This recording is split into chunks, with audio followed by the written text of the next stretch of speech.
Good morning, જય શ્રી કૃષ્ણ.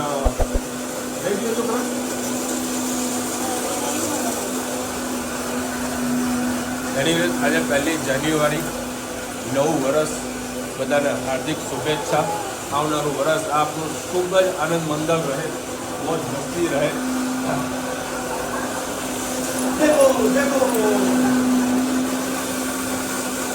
મારા હેતને દબાવી દીધો.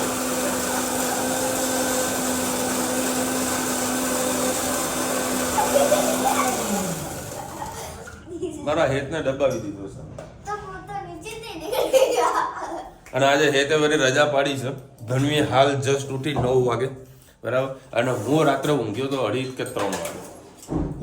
હા, 2:30 વાગે તો સુધી હું જાગતો હતો, કારણ મને વિડીયો અપલોડ કરવો હતો, તો વિડીયો અપલોડ થતો નહોતો. જેમ તેમ કરીને વિડીયો અપલોડ કર્યો. પછી રાહતનો શ્વાસ લીધો. રાહતનો શ્વાસ લેતા લેતા નાકનો શ્વાસ બંધ થઈ ગયો. 2 વખત તો બામ લગાવ્યો તો કોઈ મેર ના પડે. તો શરદી થઈ ગઈ હશે બરોબર. હજી તો કંઈક દવા હશે ત્યારે વળી રાહત થશે એવું લાગે છે. જોરદાર નાક ભરાઈ ગયું, શ્વાસ જ નતો લઈ શકતો. કાલે વળી તારે પીવાનું આપો ભાઈ, એ તો ખૂબ બદામ ખાશે એટલે કાજુ હલકો બહુ ભાઈ પતી જાય તો મેં તો સ્ટોક કરી દઉં તો કાજુ અમારે પતી જાય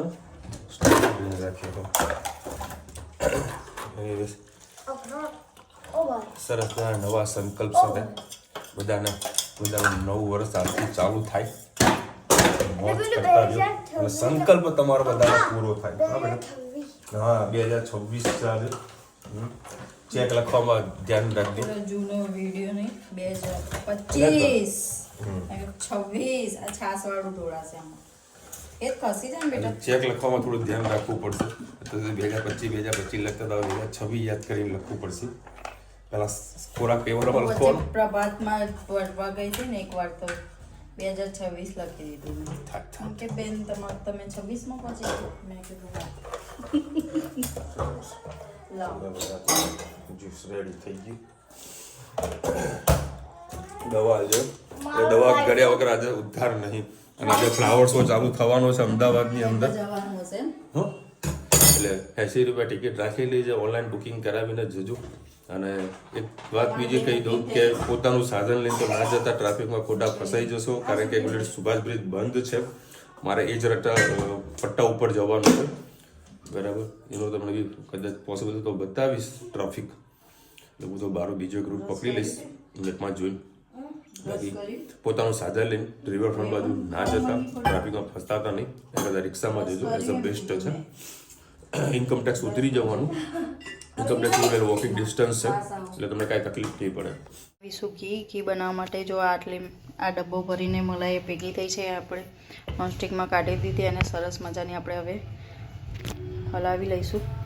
ઘણીવાર આમાં આપણે બરફ નાખવાની જરૂર પડતી હોય છે. ઘણા લોકો છાશ પણ નાખતા હોય, પણ હું આમાં કંઈ પણ એડ નથી કરવાની. ડાયરેક્ટ જ આને ફેટીશ એટલે બરાબરનું એમાંથી માખણ છૂટું પડશે અને પાણી નીતરશે. એમાંથી હું પનીર પણ બનાવીશ. ચલો આજે તમને ઘી બનાવતા શીખવાડું. ચલો જો આવી રીતે સતત હલાવ્યા કર્યું એટલે સરસ જો પાણી આપોઆપ જ છૂટું પડી ગયું છે, માખણ છૂટું પડી ગયું.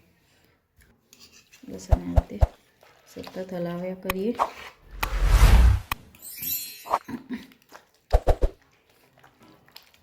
આમાં મેં આજ ઠંડક છે એટલે બરફ પણ એડ નથી કર્યો, કંઈ નહીં. સરસ એમ જ પાણી છૂટું પડી ગયું છે અલગથી, અને માખણનો પાટ પણ છૂટો પડી ગયો છે. હવે આપણે માખણ એક બાજુ કરીને એનું પાણી કાઢેલું છે, એમાંથી પણ આપણે પનીર બનાવીશું.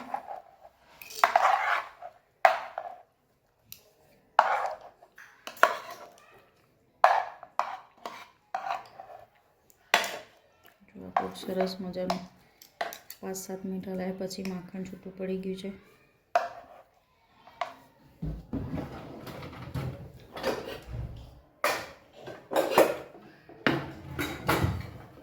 અને આપણે એક બાઉલમાં કાઢી લઈશું પનીર માટે.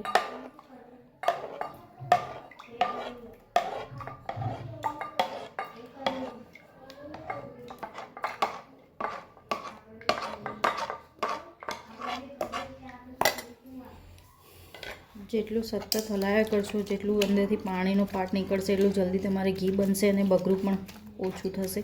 હજી સતત હલાયા કરીએ, જોઈએ કેટલું નીકળે છે. સરસ આપણું માખણ થઈ ગયું. આપણે ગેસ ઉપર મૂકી દઈએ. ચલો હવે ગેસ ઉપર મૂકીને ગેસની ફ્લેમ આપણે ચાલુ કરી દીધી છે.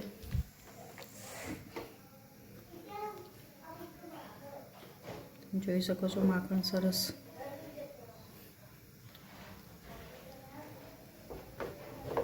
આવી રીતે કરશો તો તરત થઈ જશે અને પાણી પણ જલ્દી બળી જશે અને તમારું બગરું પણ માપનું જ નીકળશે.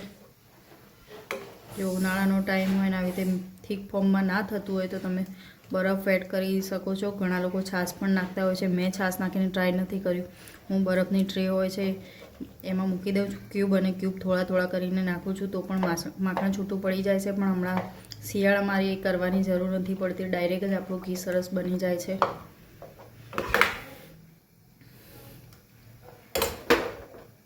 બસ આને સતત હલાવતા રહેવું પડે છે, નીચે દાઝવું ના જોઈએ. ઘી થાય ત્યાં સુધી આપણે પનીર બનાવી લઈશું. આ જે પાણી કાઢ્યું હતું એ આપણે એમાં લીંબુનો રસ એડ કરીએ.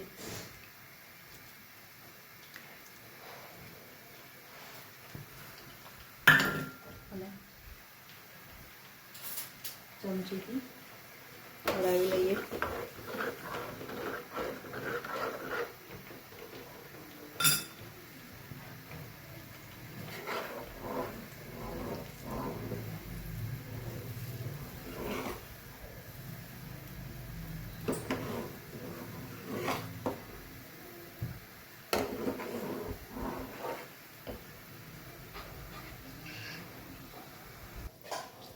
હજી થોડા લીંબુના રસની જરૂર છે, એડ કરીએ.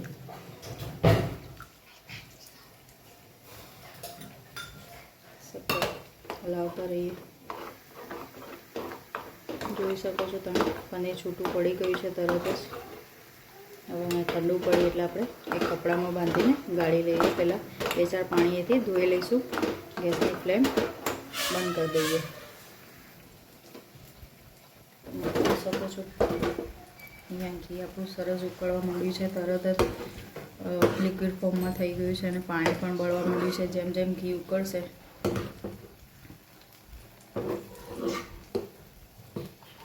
તેમ એનો પીળાશ જેવો ભાગ તમને દેખાશે એટલે ખબર પડશે કે ઘી છૂટું પડી ગયું છે.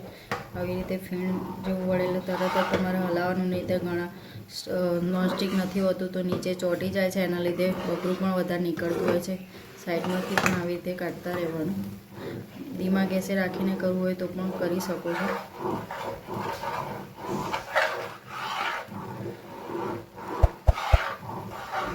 પનીરને આ રીતે ગળણીમાં કાઢીને 2-3 પાણી ધોઈ લીધું. હવે આપણે એને બોક્સમાં ભરી દઈએ. જોઈ શકો છો પનીરને આપણે આવી રીતે ડબ્બીમાં ભરી દીધું છે.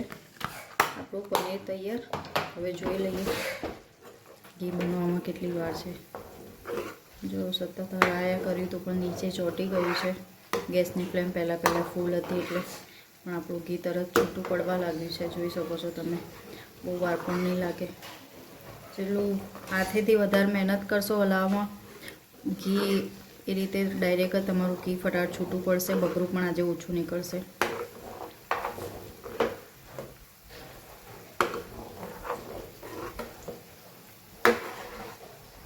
તમે જોઈ શકો છો ઓછા સમયમાં આપણું ઘણું બધું સરસ મજાનું ઘી તૈયાર થઈ ગયું છે. હવે આપણે આને ગાળી લઈએ. તમે જોઈ શકો છો આ પણ ઘરનું બનાવેલું જ ઘી છે. ઘરની મલાઈમાંથી બનાવેલું સરસ મજાનું ઘી છે. આમાં જ આપણે એ ઘી ગાળી લઈશું. જો આમાં મેં નથી હળદર નાખી કે નથી એલચી નાખી. નેચરલી સરસ ઘી, ખૂબ જ દાણેદાર ઘી બનેલું છે. ચલો હવે ગેસની ફ્લેમ બંધ કરીને ઘી ગાળી લઈએ.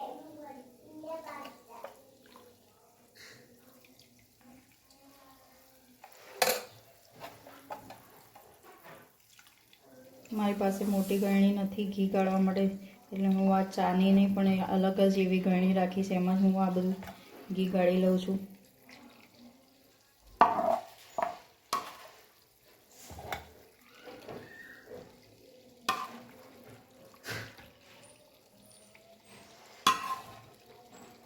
તમે જોઈ શકો છો મારું બકરું એકદમ નહીં જેવા પ્રમાણમાં જ નીકળ્યું છે.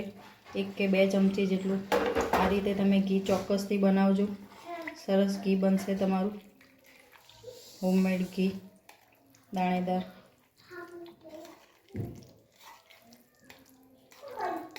હજી મેં થોડું ઉકળવા દીધું હોય તો હજી 1 ચમચી જેટલું તમારું બકરું નીકળે.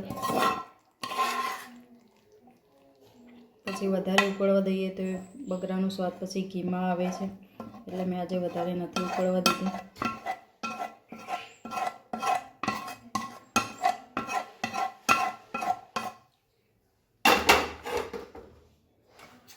બસ હવે આને પ્રેસ કરીને અંદરથી બધું ઘી લઈ લેવાનું. ઘી બનશે, પનીરે બનશે, જે આ બકરું છે તમારે ગાજરનો હલવો બનાવો એમાં નાખી શકો છો. માવા જેવો ખૂબ જ ટેસ્ટ આવતો હોય છે. જો વધારે બાળી દીધું હોય લાલ થાય તો એને ટેસ્ટ નથી આવતો, પણ આનો ટેસ્ટ પણ ખૂબ જ સરસ આવે છે. અને એનું પણ જે પાણી વધે એમાંથી તમે ભાખરી કે રોટલીનો લોટ પણ બાંધી શકો છો. બસ આને નિતારી લઈશું એકદમ.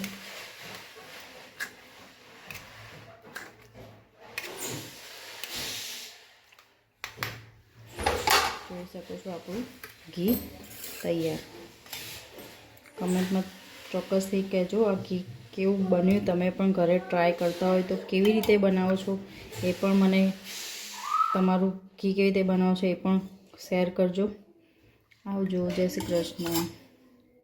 Good evening. જય શ્રી કૃષ્ણ. આજે આપણે બનાવીશું ઢોકળા. એના માટે મેં તૈયાર 500 ગ્રામ ખીરું લઈ લીધું છે. એમાં આપણે એડ કરીશું દૂધી,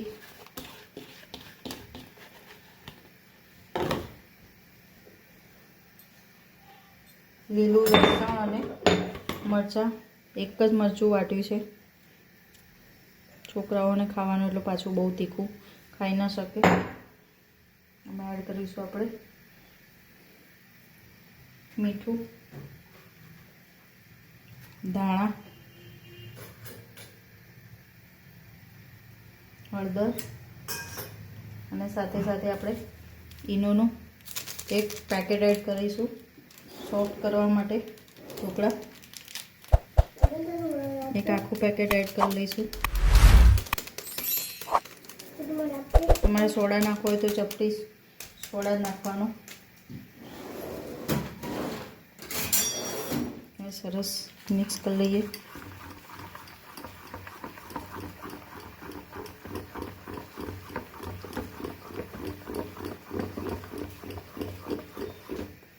જોઈ શકો છો એનાથી સરસ એકદમ ખીરું આપણું ખુલી જશે.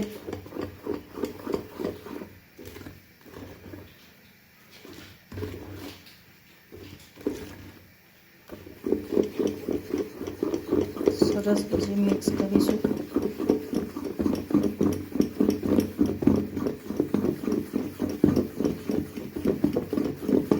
ખાલી મીઠું ચેક કરી લઈએ. સહેજ ઓછું લાગી રહ્યું છે, એડ કરીએ.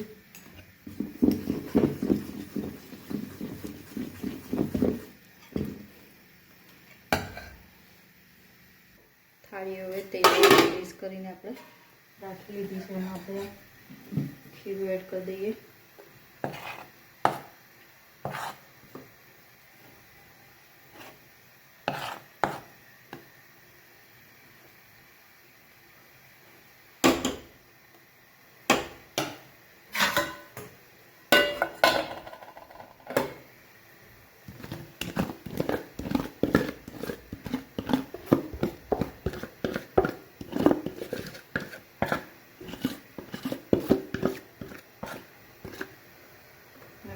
થી 20 મિનિટ આને આપણે થવા દઈએ. તમે ઉપરથી તલ કે ચાટ મસાલો કે લાલ મરચું પાવડર એડ કરવું હોય તો કરી શકો છો. હું નથી કરવાનું. આપણે ઢાંકીને એને 15-20 મિનિટ થવા દઈએ. બસ તમે જોઈ શકો છો આપણા સરસ ઢોકળા થઈ ગયા છે. હજી થોડી વાર થવા દઈએ, પછી આને તેલ નાખીને આપણે સર્વ કરીશું. આપણા ઢોકળા સરસ મજાના જોઈ શકો છો એકદમ આજે સોફ્ટ થઈ ગયા છે. અને સાથે લસણની ચટણી અમે તેલ નાખીને જ ખાઈએ છીએ, વઘારતા નથી. પછી છોકરાઓને મજા નથી આવતી. ચલો હવે 11 વાગ્યા છે તો થોડી લેટ થઈ ગયું. અને મારી ધણી કેવી લાગે જુઓ. દિવાળીના દિવસો દિવાળીનો દિવસ યાદ આવી ગયા. એટલે શું હતું, કાલનું જે કામ છે ને એ બધું અત્યારે પતાવવાનું હતું. એવું છે? હા એવું છે. ઓકે એવું છે. કારણ કે હું કાલે અમદાવાદ જવાનું નથી. અચ્છા એટલે ટિફિન બનાવવાનું છે. ઓકે મેં પાટણ જવાનું છે. તમને તેને ખબર નહીં. ઓ મારી કો મસ્ત ગરમા ગરમ બની જશે. મસ્ત સુગંધ ડુંગળી નાખીને શું બનાવે? લીલી ડુંગળી અને તીખી સેવનું શાક. અને આ લોકો એમના માટે બનાવ્યું હતું ઢોકળા. ઢોકળા કેવા કડક કડક.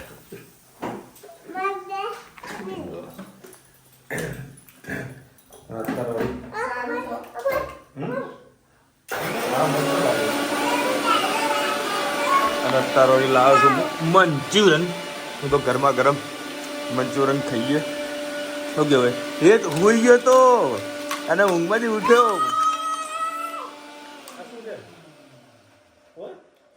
સાન્ટા ક્લોઝના ખટારા બધું કર્યું પોટલામાંથી. આ કોણ લાવ્યો? અરે બેટા ખાવા દે બેટા, ઘણું બધું પડ્યું છે. ગરમા ગરમ મંચુરિયન ખાઈએ. ઘણા ટાઈમથી ખાવાની ઈચ્છા હતી, કાલે ખાવાની ઈચ્છા હતી પણ ઉપવાસ હતો. જો આજે લાગ્યું. ચલો ભાઈ ઢોકળા આવી ગયા છે. સોફ્ટ સોફ્ટ જો લો એકદમ સોફ્ટ. અને આપણું આ મિક્સ જમવાનું મિક્સ શાક રોટલી મારે હેતે ખાય છે અને મારે જનું પણ જોડે જમવા બેસવાની છે. અને આ રુચિદાર અલગ પ્રકારની આજે ચટણી બનાવી છે, ટેસ્ટી છે. આમાં ખાલી શું શું નાખ્યું ચટણીમાં? લીલું લસણ, દાણા જીરું, મરચું, મીઠું. ચલો મજા આવી ગઈ. મંચુરિયન ખાવાની, ઢોકળા ખાવાની, ગરમા ગરમ શાક રોટલી ખાવાની. તને કેવી લાગે? એમાં ચાલો કરે તો હા હા હા હા હા ચાર ચાંદ લાગી જાય. હે પેલી જાનવી ભાભી કરે ના જેવું કરે. ના ના મેં વિયર કર્યો છે આજે પિંક કલર. મેં વિયર કર્યો છે આજે ગ્રીન કલર. જ્યારે જાનવી ભાભીનું નામ લઉં ને તો આમાં છે ને મરચા બરસ મરચા. જાનવી તો જાનવી સા. શું કેવું તને? ધનવીને બહુ ગમે. તને ગમે ને તને? હે તને? અને અમારે 15 તારીખ સુધી બહુ બધું બુકિંગ છે. અને સોસાયટીનું મેનુ આવી જોયું. હા બધા કહેતા હતા આવશે પછી નક્કી. આજ મમ્મીને ફોન આવ્યો મેં જોઈ મોયનું કેવું છે, આપણે એડજસ્ટ થાય છે નહીં પછી લખાય. અમારા સોસાયટીમાં ઉત્તરાયણના દિવસે બપોર અને રાત્રે જમવાનો પ્રોગ્રામ રાખેલો છે. એક પર્સનના 130 બપોરના અને સાંજના 120 રૂપિયા જેવું કંઈક સમથિંગ પર ડિશનું કંઈક રાખેલું છે. બપોરે તો અમારું સેટિંગ થવાનું નથી, સાંજે બી કદાચ નહીં થાય રુચિતા. જઈશું કંઈક. બધે ભીડ હોય. ના એ ઘરમાં તો ના હોય ને. હે ઘરમાં ના હોય ને. રાત મેનુ એવું છે એટલે આપણને અનુકૂળ રોટલા અને ગ્રેવીનું ભરતું એવું કંઈક છે. રીંગણ ઓળો નહીં કીધું એટલે ભરતું નહીં કીધું એટલે એટલે ઓળો જ કહેવાય. રીંગણાનું શાક કીધું ને. અચ્છા રીંગણાનું છે. હા રીંગણાનું શાક કીધું. બધું આપણને અનુકૂળ નહીં આવે. કોણે કીધું? મેનુમાં આવ્યું હતું. બરાબર. અને બપોરે જલેબી રાખેલી છે. આ બધો પ્રોગ્રામ ગોઠવ્યો ને ઉત્તરાયણ છે ને એટલે. ઉત્તરાયણનો કરો. અને પછી અમારે જવાનું છે ઉનાવા. એ ડુંગળીયાનો પ્રોગ્રામ છે. હવે તારીખ હું ભૂલી ગયો છું કે સોમવારનું કીધું છે કે રવિવારનું કીધું છે, એ જોવાનું છે. પછી 11 તારીખે અમારા અંબોધી સમાજનું સંમેલન છે, તો બધા ભેગા થવાના છે સંમેલનની અંદર, તો ત્યાં પણ જવાનું છે. પછી સરફરાજના મેરેજ છે, બરાબર. તો મેરેજમાં હાજરી આપવી એ જરૂરી છે. આવું બધું પ્રોગ્રામ ગોઠવાનો છે 15 તારીખ સુધી. તો 14-15 તારીખ તો આમ બી હું ફ્રી નહીં. જાનવી ભાભી ઉપર ચડશે, ધાબા પતંગ ચગાવશે, આપણે લંગરી નાખીશું ને રુચિતા સીસીટીવી કેમેરા ઉપર મૂકી દેશે કે જાનવી ભાભી શું કરે છે. હે જોવે ને તું? હજુ ત્યાં બધી ખબર કોઈ તકલીફ નહીં આવું કરે તો ટાઈમ ટેબલ બનાવી દઈશ. ચલો મળીશું નવા વિડીયો સાથે નવા મોજ મસ્તીની સાથે. ત્યાં સુધી અમને આપણો જય હિન્દ, ભારત માતા કી જય. અને વિડીયો ગમતા ફટાફટ લાઈક કરો, શેર કરો, સબસ્ક્રાઇબ કરવાનું ભૂલતા નહીં. રાધે રાધે. અને આજે સરસ ઠંડી છે. હમણાં હું થોડું લેટ નીકળ્યો ને તો ઠંડી હતી.